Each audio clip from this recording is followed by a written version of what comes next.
అభివృద్ధిని పరిగెత్తిస్తున్నాం. ఏదైతే గోదావరిలో మీరు చూస్తే ఆ రోజు ఏదైతే అతి విలువైన డయాఫామ్ వాల్ 440 కోట్ల రూపాయలు ఖర్చు పెడితే దాన్ని కాపాడలేకుండా గోదావరి పాలు చేసే పరిస్థితికి వచ్చారు.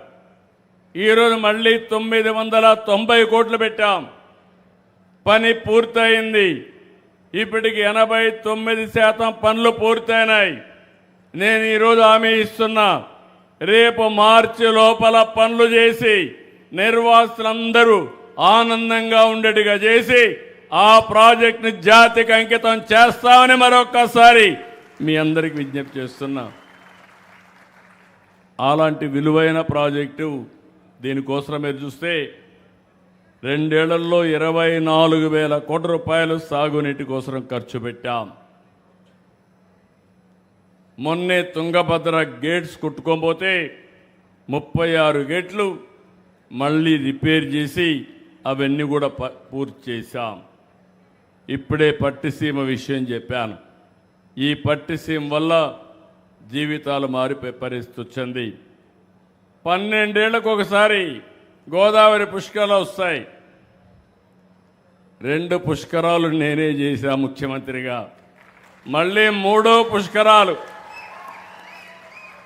మళ్ళీ రాబోయే సంవత్సరం గోదావరి పుష్కరాలు అత్యంత వైభవంగా చేసే బాధ్యత ఈ ప్రభుత్వం తీసుకుంటుందని చెప్పి నేను మీకు అందరికీ తెలియజేస్తున్నా. ఎందుకు నేను ఈ మాట వాడుతున్నానంటే, మనమందరం కూడా నదులను పూజించడం, ప్రకృతితో అనుసంధానం కావడం మన వారసత్వం, మన సంస్కృతి. అలాంటిది మొట్టమొదటిసారిగా నిర్వహించినప్పుడు ఘనంగా ఎక్కడికక్కడ ఘాట్లన్నీ కట్టాం. నేను ఈరోజు ఇంకొక విషయం కూడా మీరు గుర్తుపెట్టుకోవాల్సింది, ఒక పక్కన రాజమహేంద్రవరం పేరు కూడా పోయిన పుష్కరాలు నేనే పెట్టా, ఇంకొక పక్క కొవ్వూరు, ఇంకొక పక్క పోలవరం వరకు వెళ్తే పోలవరం కూడా నా పూర్వజన్మ సుకృతంగా భావిస్తున్నా. ఆ ప్రాజెక్ట్ని స్పీడ్గా అమలు చేయడమే కాకుండా పూర్తి చేసి జాతికి అంకితం చేసే అదృష్టం నాకు రావడం ఇది ఒక అదృష్టంగా నేను భావిస్తున్నా. ఈ సందర్భంలో నిన్న నేను ముంబైకి వెళ్ళి డిప్యూటీ సీఎం పవన్ కళ్యాణ్ గారిని కలిసి వచ్చాను. ఆయన భుజానికి ఆపరేషన్ అయింది. ఎందుకంటే ఆయనకు ఫ్యాన్స్ ఎక్కువగా ఉంటారు.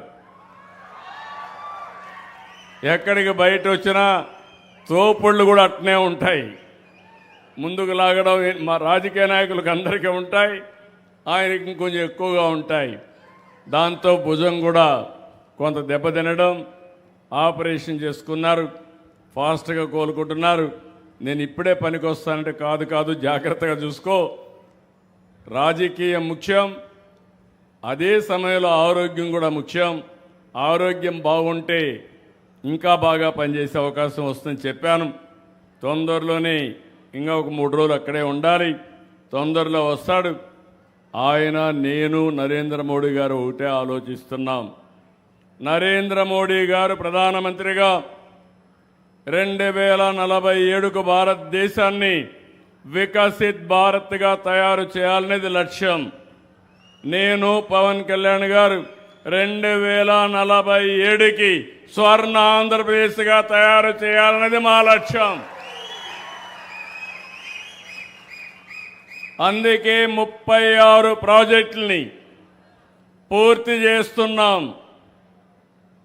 నాకెప్పుడు కూడా గోదావరి జిల్లాలంటే ఇప్పుడే కాదు, మొదటి నుంచి కూడా నా రాజకీయ జీవితంలో గోదావరి జిల్లాలు ఎప్పుడు కూడా నన్ను ఆశీర్వదించాయి.